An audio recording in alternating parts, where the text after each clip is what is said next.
Hello my friends, मेरा नाम मोहम्मद नवीद है और मैं आपको आज इस लेक्चर में पावर पॉइंट के अंदर टेक्स्ट बॉक्स से पढ़ाना शुरू करूंगा।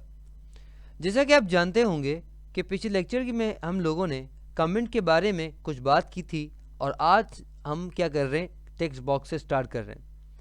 तो टेक्स्ट बुक को स्टार्ट करने से पहले मैं आपको बताना चलूँ कि मैं इंसर्ट मेन्यू में आया हूँ और उसके बाद यहाँ पे टेक्स्ट बॉक्स से पढ़ाना शुरू कर रहा हूँ। तो इसको मैं इस्तेमाल करने के लिए मैं क्या करूँगा, सिंपली क्लिक करूँगा और इसको अब डेफिनेटली यहाँ पे आया नहीं तो मैं क्या करूँगा, सिंपली क्लिक और ड्रैग करूँगा तो आप देख सकते हैं कि मेरे पास यहाँ पे टेक्स्ट बॉक्स अपेयर हो गया। अब जो भी यहाँ लिखूँगा डेफिनेटली वो यहाँ पे आएगा और आप देख सकते हैं कि मेरे पास एक मेन्यू खुल गया है जिसका नाम है फॉर्मेट। अब आप में से कोई लोग होंगे वो कहेंगे सर क्या वही मेन्यू तो नहीं जो हमने शेप्स में पढ़ा था। जी हाँ, अगर हम शेप में चले जाएँ तो डेफिनेटली अगर शेप में कोई भी एक मेन्यू ले लूँ, डेफिनेटली कोई शेप ले लूँ तो डेफिनेटली वही चीज़ हमारे पास यहाँ पे ओपन हो रही है। समझ आए आपको?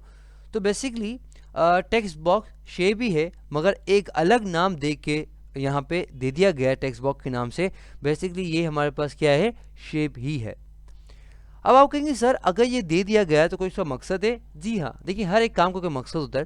तो यहाँ पे मकसद इनका ये है कि टेक्स्ट बॉक्स में इस्तेमाल करते हैं कोई भी कुछ चीज़ें लिखने, यानी कि अगर हम बात करें तो कोटेशंस लिखने के लिए, यानी कि कोटेशंस हो गए या कोई एक स्पेसिफिक या अगर बड़े लोगों की एक कोटेशंस होते हैं या कुछ एक कोडेड में लिखना होता है ना, अगर वो लिखना हो तो हम क्या इस्तेमाल करते हैं, हम टेक्स्ट बॉक्स का इस्तेमाल करते हैं। यानी कि हम बात करें कोटेशन की तो हम डेफिनेटली हम कोटेशन लिखेंगे तो एक नुमाया करना है ना हमें, तो हम क्या इस्तेमाल करेंगे, हम लोग टेक्स्ट बॉक्स का इस्तेमाल हम करेंगे। उसके बाद हमारे पास है header and footer. Header and footer definitely हमने बहुत बात की है एक्सेल के अंदर भी और साथ ही साथ हम लोगों ने वर्ड में बहुत बात की है, मगर डेफिनेटली आप लोग अगर नए हैं डेफिनेटली उनके लिए मैं समझाता हूँ। तो आपको क्या करना है, सिंपली इस पर क्लिक करना है। अब जैसे क्लिक करेंगे तो डेफिनेटली हमारे पास यहाँ पे हेडर एंड फुटर आ चुका है। तो पहला हमारे पास है डेफिनेटली हम जैसे ही हेडर फुटर पे क्लिक करते हैं तो हमारे पास क्या आ रहा है, आप इंक्लूड ऑन साइड, यानी कि क्या इंक्लूड करना चाहते हैं। तो मैंने कहा अगर मैं इस पर क्लिक कर दूं तो डेफिनेटली यहाँ पे ऐड हमारे पास क्या आ जाएगा, डेट आ जाएगी और हम इसको अपडेट कर देते हैं तो क्या हो जाएगी हमारे पास, जब भी मैं कंप्यूटर ऑन करूँगा या जो तारीख मेरे कंप्यूटर में होगी वही तारीख यहाँ पे अपडेट होती जाएगी। अगर हम चाहें डेफिनेटली यहाँ नोट्स लगाना चाहते हैं, यहाँ भी नोट्स भी लगा देते हैं। फुटर में कुछ लगाना चाहते हैं वो लगा सकते हैं। अगर हेडर में यहाँ पे कुछ लगाना चाहते हैं, यहाँ दिखा भी रहा है आपको, तो वो लगाना चाहते तो वो भी आप यहाँ पे लगा सकते हैं। उसके बाद मैं क्या करूँगा, डेफिनेटली यहाँ पे मैं फुटर है, डेफिनेटली यहाँ फुट लगाना चाहते हैं वो लगा सकते हैं। उसके बाद मैं अप्लाई ऑल कर दूंगा और आप देख सकते होंगे यहाँ पे नजर आया, डेट नजर आई आपको, नजर आया आपको। तो ये हमारे पास बेसिकली क्या है, ये बेसिकली हमारे पास फुटर है। समझ आए आपको? तो यहाँ पे हम लोग डेफिनेट बता सकते हैं कि हर पेज में क्या है और पेज में क्या नहीं है। इसको सही तरह देखने के लिए मैं क्या करता हूँ, F5 करता हूँ और आप देख सकते होंगे कि हमारे पास यहाँ पे डेफिनेटली ये देखें नजर आया आपको। डेफिनेटली अगर ये देखें आपको डेट नज़र आ रही होगी डेफिनेटली, तो ये हर पेज पे हमारे पास आ जाएगी। अच्छा, उसके बाद हमारे पास क्या है, वर्ड आर्ट है। अगर आपको हेडर फुटर की अगर सारा समझ नहीं है तो सारा काम का नहीं है। हेडर क्या होता है, इसको हेड बार करते हैं ऊपर का, जैसे सर हम क्या करते हैं हेड करते हैं और पाँव को क्या करते हैं फुट करते हैं। तो इसी तरह से ये कह रहा है कि आपको क्या लगाना है, वापस समझा दूँ। देखिए अगर आपको ऊपर डेट लगा सकते हैं। अगर आप चाहें फुटर को लगाना चाहें तो डेफिनेटली यहाँ फुटर पर भी आप लगा सकते हैं। अप्लाई ऑल का डेफिनेटली यहाँ पे फुटर में देखा आ गया, समझे आपको। उसके बाद हमारे पास है वर्ड आर्ट। ये वर्ड आर्ट क्या है, ये बेसिकली हमें एक टेक्स्ट देता है। अब आप कहेंगे सर कि टेक्स्ट देने का क्या मतलब, यहाँ पे टेक्स्ट हम लिख सकते हैं ना, तो वहाँ ये ज़रूरत क्यों क्यों इस्तेमाल कर नहीं करते। नहीं भाई, नहीं करना पड़ेगा। किस तरह से देखें, आप क्या करें, वर्ड आर्ट में जाएं। उसके बाद आप यहाँ पे किसी वर्ड आर्ट पे भी क्लिक कर दें, यानी कि अगर मैं इस पर क्लिक करूँ तो देख सकते हैं मेरे पास यहाँ पे एक बॉक्स था कि यहाँ लिखा हुआ आ रहा है और ये दे रहा है, बोल रहा है कि योर टेक्स्ट है, यानी कि आपका टेक्स्ट यहाँ पे। तो मैंने कह दिया हाँ अगर मेरा टेक्स्ट है, जी जी, तो मैंने कह दिया अच्छा। मैं यहाँ पे क्या लिख दिया, मैंने naveedplace.com। और आप देख सकते होंगे डेफिनेटली यहाँ पे मेरे पास naveedplace.com में लिख लिया है। अब ये क्या बेसिकली ये ऐसी हेडिंग है जिसको मैं कहीं पे भी जाऊँ वहाँ रख सकता हूँ। रोटेट करना चाहूँ तो रोटेट कर सकता हूँ।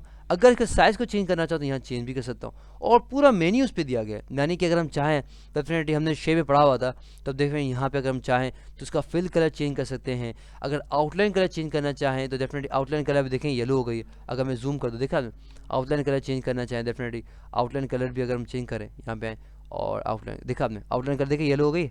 यहाँ पे क्या है, वाइट है, यहाँ पे क्या येलो है। तो आउटलाइन कलर चेंज करना चाहे तो वो भी कर सकते हैं। इफेक्ट देना चाहे डेफिनेटली हम इफेक्ट भी दे सकते हैं। अगर देखें अच्छा इफेक्ट लग रहा है, नहीं लग रहा? क्या बात है, समझ आए आपको? समझ, तो ये हमारे पास क्या वर्ड आर्ट है, यानी कि एक ऐसा आर्ट एक ऐसा वर्ड जो वर्ड आर्ट पे मुश्तमिल है और जिसको हम यहाँ वहाँ हर जगह रख भी सकते हैं और इसकी राइटिंग सब कुछ चेंज कर सकते हैं।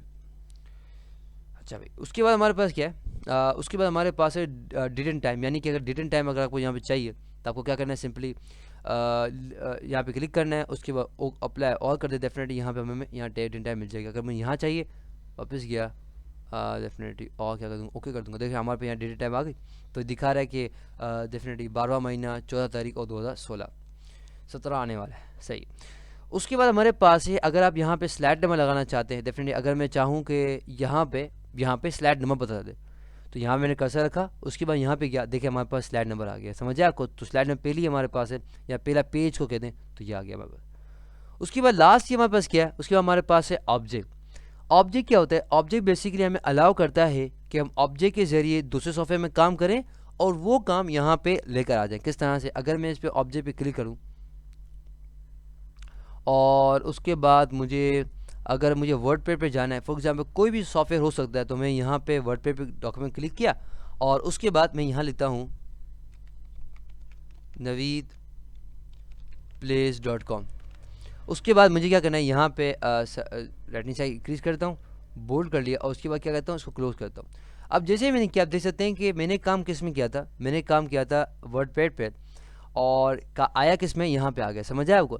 तो बेसिकली हम काम कोई और करते हैं और यहाँ पे आ जाता है। अगर मैं वापस काम करें, डबल क्लिक करूँगा तो वापस से मेरा वर्डपैड खुल जाएगा। यहाँ पे मैंने आपको वर्डपैड के दिए, ये फोटोशॉप भी हो सकता है, ये इलस्ट्रेटर भी हो सकता है, ये कोल्ड ड्रू भी हो सकता है, ये कोई भी सॉफ्टवेयर हो सकता है, समझ आया आपको? तो वहाँ आप काम करें, यहाँ पे आपके पास डायरेक्टली आ जाएगा। तो इस लेक्चर के अंदर हम लोगों ने text box, header footer, word art, date and time, slide number और ऑब्जेक्ट पढ़ा है। आई होप आपको समझ आ गया होगा। For more videos, lecture and exercises come to my website www.naveedplace.com। अल्लाह हाफ़िज़। हमारे आपसे अगले लेक्चर मुलाकात होती है। टिल देन, अल्लाह हाफ़िज़।